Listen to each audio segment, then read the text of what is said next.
Bismillahirrahmanirrahim. Assalamu alaikum viewers and welcome to my Tumi Library channel. Viewers, in this lecture number 10 में time complexity of insertion sort algorithm में worst case of insertion sort को analyse करेंगे, calculate करेंगे step by step in detail में with the help of example. तो किसी भी algorithm के 3 केसेस होते हैं। फर्स्ट केस बेस्ट केस होता है, सेकेंड केस वर्स्ट केस होता है and third case average case होता है। ऑलरेडी लेक्चर नंबर 9 में इन डिटेल में बेस्ट केस को समझ चुके हैं और अब वर्स्ट केस को समझते हैं इस लेक्चर में। वर्स्ट मीन्स बहुत खराब and case means situation. Okay, so let's begin. Time complexity of insertion sort in worst case जो के डिसेंडिंग ऑर्डर होता है, मीन्स जो ए मीन्स एरे में as a list of numbers होते हैं वो डिक्रीजिंग ऑर्डर में होते हैं।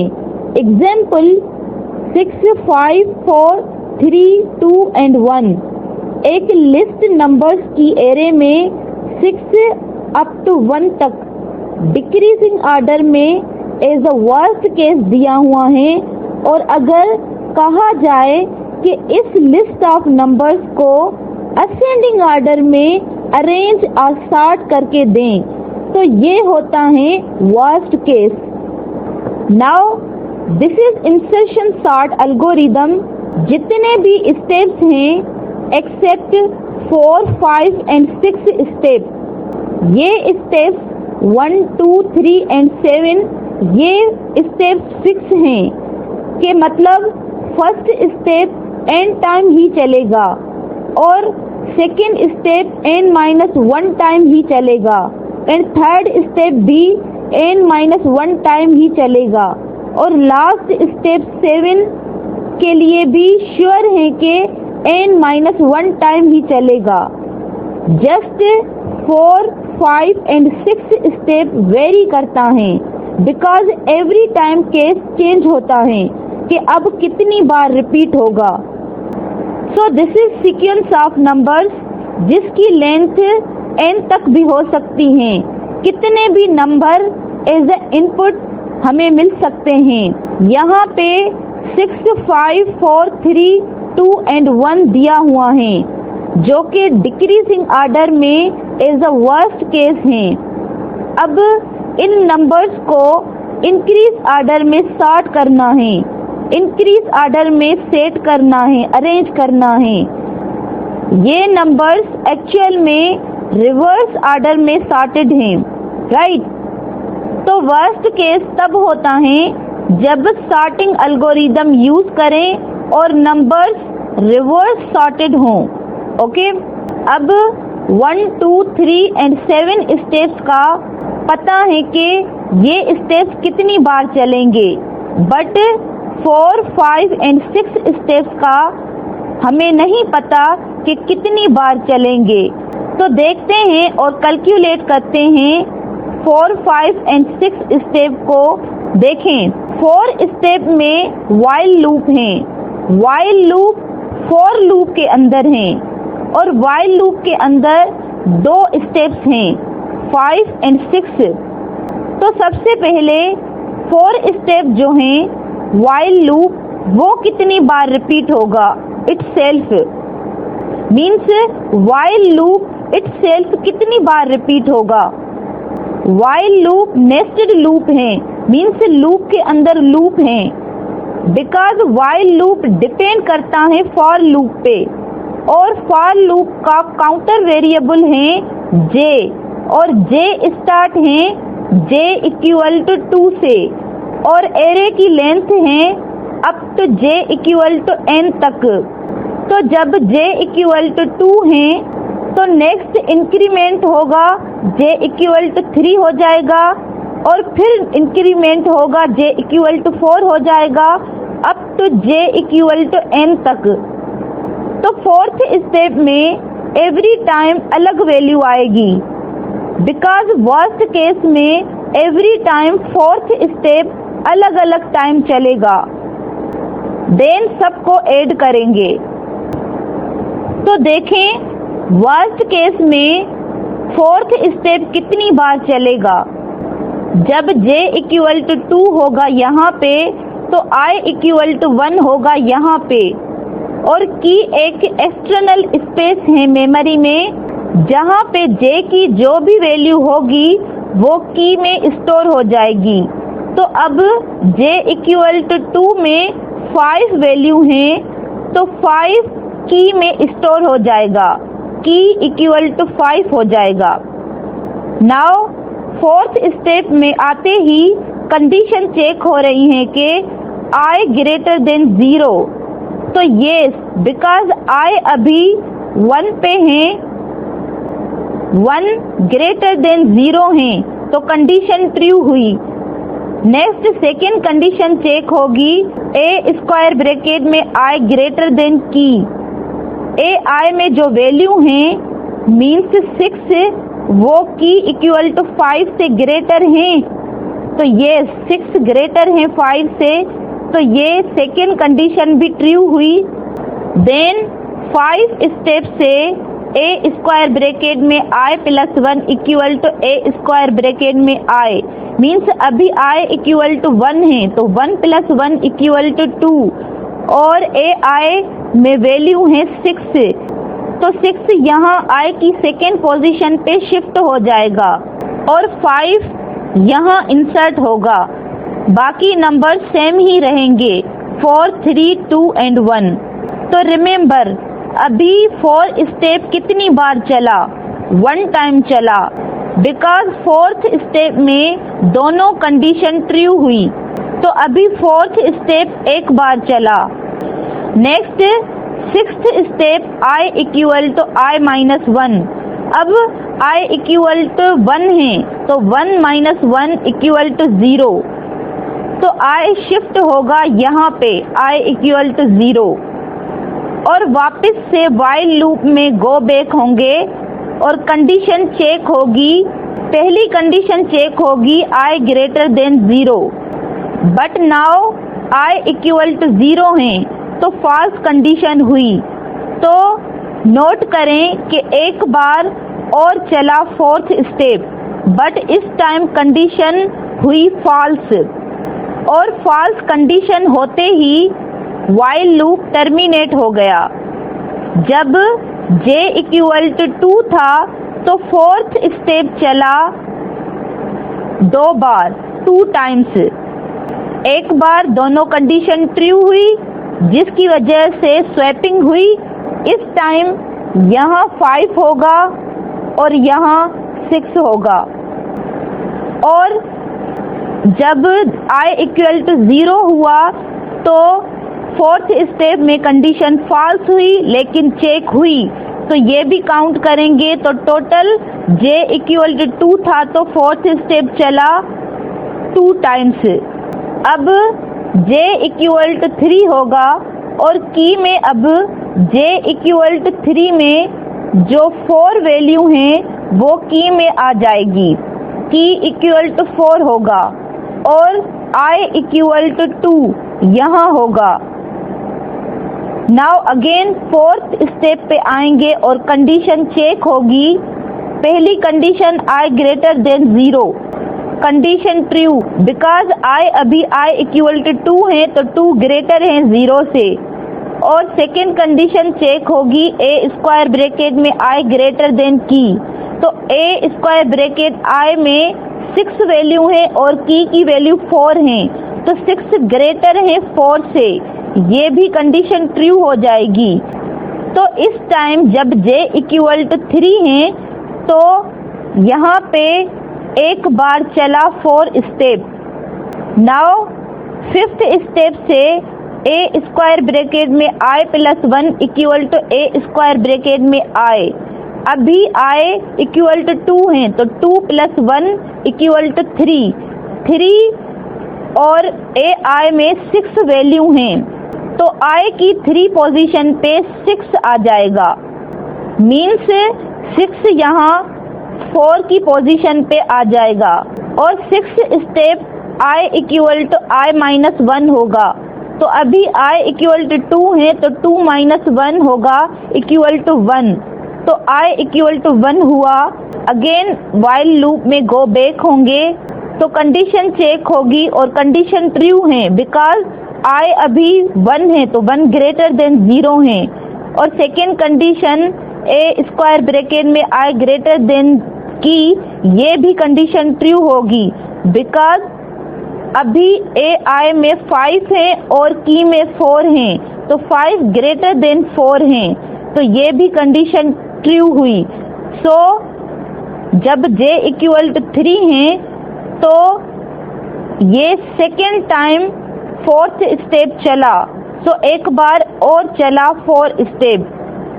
तो नोट करें एक बार और चला 4th स्टेप जब j इक्वल टू 3 है।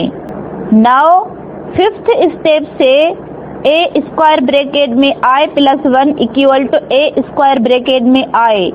तो अभी I इक्वल टू 1 है तो 1 प्लस 1 इक्वल टू 2 और a I में 5 है तो 5 यहाँ I की सेकेंड पोजीशन पे शिफ्ट हो जाएगा। Then 6th step I equal to I minus 1 होगा। अभी I इक्वल टू 1 है तो 1 माइनस 1 इक्वल टू 0। अब I इक्वल टू 0 होगा। So again control go back होगा 4 स्टेप में। दोनों कंडीशन चेक होंगी। पहली कंडीशन I ग्रेटर देन 0 तो अभी I इक्वल टू 0 है तो 0 ग्रेटर नहीं है 0 के तो कंडीशन हुई फॉल्स। तो यहाँ पे नोट करें एक बार और चला जब j इक्वल टू 3 है मीन्स चेक हो रहा है।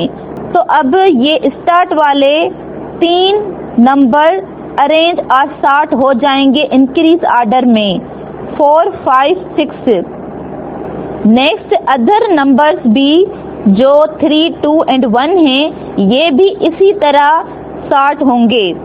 तो j इक्वल टू 3 के टाइम 4th स्टेप 3 टाइम चला। सो पैटर्न सेम है। नेक्स्ट j इक्वल टू 4 के लिए होगा और तब 4th स्टेप 4 टाइम चलेगा। 4 टाइम कंपैरिजन होगा। 4 टाइम कंडीशन चेक होगी। नेक्स्ट जब j इक्वल टू 5 होगा तो तब भी 4 स्टेप 5 टाइम चेक होगा। 5 टाइम कंपैरिजन होगी। और जब last j equal to n होगा तो तब भी 4 स्टेप चलेगा n टाइम बिकॉज n के जितने भी लेफ्ट में नंबर्स होंगे सबसे कंपेयर होगा। एवरी टाइम कंडीशन चेक होगी तो n टाइम चलेगा 4th स्टेप। ये सब के लिए 4th स्टेप जिसमें कंडीशन चेक हो रही हैं मीन्स कंपैरिजन हो रही हैं तो सबके लिए वैल्यू मिल गई। तो 4th स्टेप कितनी बार चलेगा। नेक्स्ट फिर 5th एंड 6th स्टेप के लिए भी पता चल जाएगा बिकॉज जितनी बार भी 4th स्टेप चलेगा उससे एक कम 5 एंड 6 स्टेप चलेगा। अब 4th स्टेप में जितनी बार कंडीशन चेक हुई जितनी बार कंपैरिजन हुई जिसकी वैल्यू हमें ये सब मिल गई अब इन सब को ऐड करेंगे तो n ही होगा +2 +3 +4 +5 so on up to +n तक। एक फार्मूला होता है 1 +2 +3 +4 +5 अप टू इन्फिनिटी तक। ये नेचुरल नंबर्स हैं 1 से स्टार्ट होगा।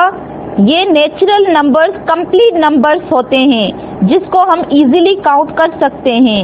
सो 1 से स्टार्ट और इन्फिनिटी तक चल रहा है। तो ये सीरीज की एडिशन के लिए एक सिंपल फार्मूला होता है n ब्रैकेट में n + 1 divided by 2। n means जो सीरीज का लास्ट नंबर होता है। यहाँ पे इस सीरीज में लास्ट नंबर है n इक्वल टू 5 तो 5 ब्रैकेट में 5 + 1 डिवाइडेड बाय 2 होगा। तो 5 और 5 + 1 ब्रैकेट में 6 और डिवाइडेड बाय 2 तो ये होगा 5 × 6 = 30 divided by 2। 30 divided by 2 equal to 15. So 1 plus 2 plus 3 plus 4 plus 5 plus equal to 15 ही होगा। अगर आप कैलकुलेटर पे करेंगे तो ये सेम रिजल्ट ही होगा। तो ये फार्मूला होता है सीरीज के जो नंबर्स होते हैं उसको काउंट करने के लिए। तो यहाँ पे देखें एग्जैक्टली ऐसा ही पैटर्न मिल रहा है हमें, +2 +3 +4 +5 up to +n। So use करेंगे ये फार्मूला यहाँ पे n ब्रैकेट में n+1 divided by 2। But fourth step में 1 से स्टार्ट नहीं है, j इक्वल टू 2 से स्टार्ट है। तो इस फार्मूले में n ब्रैकेट में n+1 डिवाइडेड बाय 2, इस फार्मूले में 1 ऐड हो रहा है। तो इसीलिए फार्मूला में -1 करेंगे तो होगा n ब्रैकेट में n+1 डिवाइडेड बाय 2 और -1 मीन्स जो भी रिजल्ट आएगा उसमें -1 करेंगे। एग्जाम्पल जैसे इस सीरीज को हमने इस फार्मूले से सॉल्व किया तो हमें 15 मिला इसका आंसर। बट अभी j इक्वल टू 2 से स्टार्ट है तो अब इस फार्मूले का यूज करके 15 -1 करेंगे तो रिजल्ट आएगा 14। ओके, तो कंप्लीट फोर्थ स्टेप के लिए हमें जो एक्सप्रेशन मिला वो मिला n ब्रैकेट में n+1 डिवाइडेड बाय 2 -1 ये मिला। तो इतनी बार चलेगा fourth step in worst case में। अब फिफ्थ एंड सिक्स्थ स्टेप कितनी बार चलेगा? तो लूप में जो टर्मिनेशन कंडीशन होती हैं, जैसे इस वाइल लूप में टर्मिनेशन कंडीशन ये हैं i greater than 0 and ai greater than key. और फॉर लूप में टर्मिनेशन कंडीशन ये हैं j equal to 2 to n, right, means last तक जाएंगे। यहाँ पे फॉर लूप में n तक जाएंगे और वाइल लूप में यहाँ पे अगर कोई भी कंडीशन फॉल्स होती है तो लूप टर्मिनेट हो जाएगा। तो ये लूप एक एक्स्ट्रा टाइम चलता है, फॉल्स कंडीशन चेक करता है, बिकॉज तब पता चलेगा कि यहाँ पे स्टॉप है। तो लूप के अंदर जो भी स्टेटमेंट होती हैं, स्टेप्स होते हैं, वो इस वजह से एक बार कम चलते हैं। ओके, तो जब j इक्वल टू 2 है तो फोर्थ स्टेप 2 टाइम चल रहा है और फिफ्थ एंड सिक्स्थ स्टेप चलेंगे 1 and 1 टाइम। इस 2 टाइम में से एक कम टाइम। और जब j इक्वल टू 3 है तो फोर्थ स्टेप 3 बार चल रहा है और फिफ्थ एंड सिक्स्थ स्टेप चलेंगे 2 टाइम एंड 2 टाइम। सब में से एक एक कम करेंगे। नेक्स्ट ये होगा 3 टाइम एंड 3 टाइम। नेक्स्ट ये होगा 4 टाइम एंड 4 टाइम। लास्ट है n, तो इसमें से भी n-1 एंड n-1 होगा। अब जो फिफ्थ एंड सिक्स्थ स्टेप में जो स्वैपिंग हो रही है, जिसकी हमें वैल्यू मिल गई, अब इन सब को भी ऐड करेंगे। तो अभी देखें इस सीरीज में 1 मिल रहा है, +1 +2 +3 +4 अप टू n-1 तक। पहले फोर्थ स्टेप में 2 से n तक था, now fifth and sixth step में 1 से n-1 तक है। अगेन नेचुरल नंबर का सम मिल रहा है फिफ्थ एंड सिक्स्थ स्टेप में। तो यहाँ पे भी सेम फार्मूला यूज करेंगे, n ब्रैकेट में n+1 divided by 2, but n consider करता है लास्ट नंबर को। तो फिफ्थ एंड सिक्स्थ स्टेप में n लास्ट नंबर है n-1, तो n को n-1 करेंगे। तो अब इसको सॉल्व करेंगे, n की जगह रखेंगे n-1 जो कि लास्ट नंबर हम फार्मूले में रखते हैं। तो n का जो लास्ट नंबर होगा इस सीरीज में वो होगा n-1। तो यहाँ पे n की जगह रखेंगे n-1, ब्रैकेट में भी n की जगह n-1 और ये +1 सेम ही रहेगा, और डिवाइडेड बाय 2, n की जगह n-1 लिख दिया because 5th and 6th step n-1 तक जा रहे हैं। नाउ -1 + 1 = 0, तो ये कैंसिल हो जाएंगे। तो अब एक्सप्रेशन बनेगा n-1, ये n बचा और डिवाइडेड बाय 2। तो ये कंप्लीट एक्सप्रेशन मिला 5th एंड 6th स्टेप के लिए। तो देखें 4th स्टेप चला था n ब्रैकेट में n+1 डिवाइडेड बाय 2 -1, और 5th एंड 6th स्टेप चला ब्रैकेट में n-1 n डिवाइडेड बाय 2। तो वर्स्ट केस में 4th, 5th and 6th step की वैल्यू हमें मिल गई। देखें फर्स्ट स्टेप इतनी बार चला means n time, second step इतनी बार चला means n-1 time, third step इतनी बार चला मीन्स n-1 टाइम, और अब 4th step in worst case में इतनी बार चला जिसका हमें ये एक्सप्रेशन मिला n ब्रैकेट में n+1 divided by 2 -1। Next 5th step and 6th step in worst case में इतनी बार चला जिसका हमें ये एक्सप्रेशन मिला ब्रैकेट में n-1 n डिवाइडेड बाय 2, और लास्ट स्टेप 7 स्टेप इतनी बार चला n-1 टाइम, राइट। अब सबको मल्टीप्लाई करेंगे बिकॉज हमें टोटल टाइम फाइंड करना है, कैलकुलेट करना है। तो time cost multiply number of times और फिर ऐड करेंगे। देखें C1 n plus C2 bracket में n-1 प्लस C3 ब्रैकेट में n-1 प्लस C4 ब्रैकेट में n+1 डिवाइडेड बाय 2 -1। ये कंप्लीट एक्सप्रेशन मिला। 4th स्टेप इतनी बार चलेगा प्लस C5 ब्रैकेट में n-1 n डिवाइडेड बाय 2। ये 5th स्टेप का एक्सप्रेशन मिला बिकॉज ये इतनी बार चलेगा 5th step in worst case में, plus C6 same under bracket n-1 n divided by 2। Last में C7 ब्रैकेट में n-1 टाइम। अब पहले इस सीरीज को अंदर से मल्टीप्लाई करेंगे।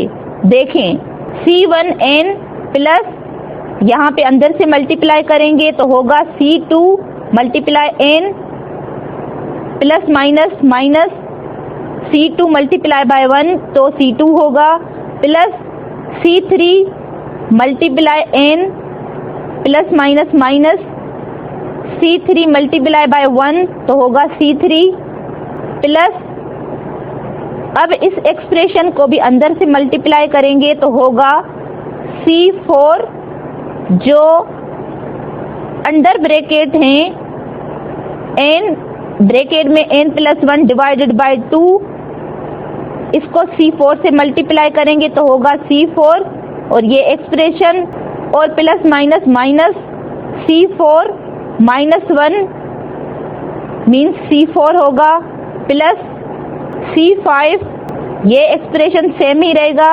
C5 under bracket n-1 n divided by 2 plus C6 under bracket n-1 n divided by 2 plus C7 bracket में n-1। अब n स्क्वायर की जितनी भी टर्म होंगी मीन्स ये जो फार्मूला था n ब्रैकेट में n+1 डिवाइडेड बाय 2, तो ये होगा n मल्टीप्लाई बाय n, तो n square plus n multiply by 1 तो होगा n डिवाइडेड बाय 2। तो इसीलिए जितनी भी n स्क्वायर की टर्म होंगी उन सबको एक साथ अलग रखेंगे। और नेक्स्ट जितनी भी इस सीरीज में n की टर्म होंगी उन सबको एक साथ अलग रखेंगे। और जितने भी कांस्टेंट होंगे उन सबको एक साथ अलग रखेंगे। अब देखें n स्क्वायर की कौन सी टर्म हैं इस सीरीज में। तो सबसे पहले n स्क्वायर है C4 में, तो C4 divided by 2 plus C5 में n स्क्वायर है तो C5 divided by 2 plus C6 में n स्क्वायर है तो C6 डिवाइडेड बाय 2। इसको ब्रैकेट में क्लोज करेंगे। नाउ n स्क्वायर को कॉमन लेंगे बाहर बिकॉज इन सब में n स्क्वायर था। प्लस अब देखें इस सीरीज में n की कौन सी टर्म है। तो n सबसे पहले C1 में है तो यहाँ पे लिखा C1 प्लस n C2 में है तो लिखा C2 प्लस n C3 में है तो लिखा C3 प्लस n C4 में है तो लिखा C4 divided by 2। n C5 में है तो लिखा C5 divided by 2 plus n C6 में है तो लिखा C6 divided by 2 plus last n C7 में है तो लिखा C7। अब ये n वाले टर्म्स को भी क्लोज करेंगे ब्रैकेट से और n कॉमन लेंगे बाहर बिकॉज इन सब में n है माइनस। अब नेक्स्ट देखें इस सीरीज में कौन से कांस्टेंट टर्म है उसको अलग रखेंगे। तो सबसे पहले कांस्टेंट है C2 तो लिखा C2 प्लस C3 कांस्टेंट है तो लिखा C3 प्लस C4 कांस्टेंट है तो लिखा C4 प्लस लास्ट कांस्टेंट है C7 तो ये लिखा C7। अब नेक्स्ट सॉल्व करते हैं तो होगा ये कि ये जो n स्क्वायर वाले टर्म हैं इस सब को रिप्रेजेंट करेंगे a से। नेक्स्ट ये जो n वाले सब टर्म हैं इसको रिप्रेजेंट करेंगे b से।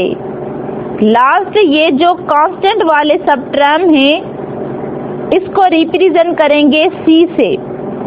सो होगा n स्क्वायर प्लस bn और ये माइनस के साथ ये सारे प्लस वाले टर्म है तो होगा प्लस c।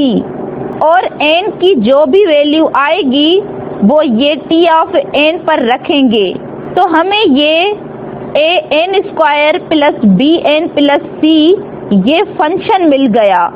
t टाइम बता रहा है। t ऑफ n की जो वैल्यू होगी जितना भी इनपुट मिलेगा वो n में यहाँ लिखेंगे।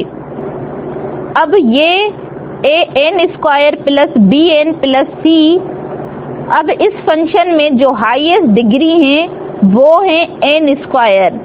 c में कोई डिग्री नहीं है बिकॉज कोई n नहीं है तो n 0 और यहाँ पे bn है तो यहाँ पे जो n की डिग्री होगी वो होगी n1 और ये हाईएस्ट डिग्री है n स्क्वायर।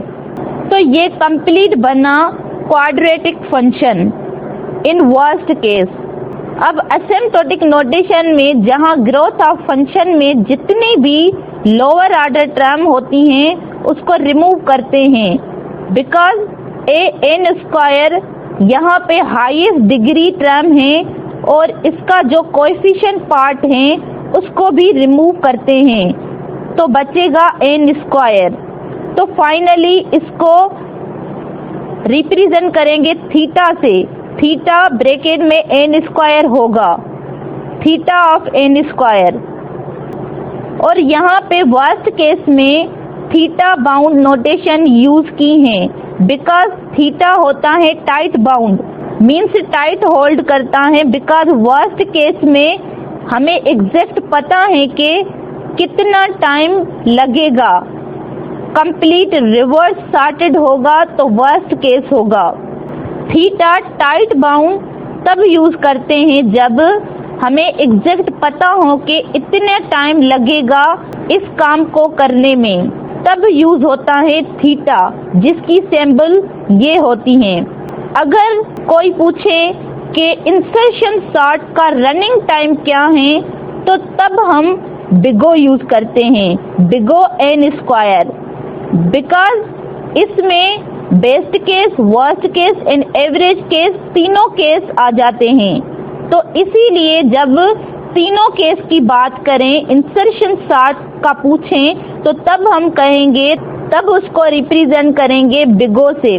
और जब स्पेसिफिक किसी बेस्ट केस या वर्स्ट केस या एवरेज केस का पूछा जाए कि इसका रनिंग टाइम क्या है, तो तब हम इसको कहेंगे कि थीटा n स्क्वायर, और जो बेस्ट केस का हमने पहले लेक्चर्स में फाइंड किया था वो किया था थीटा n।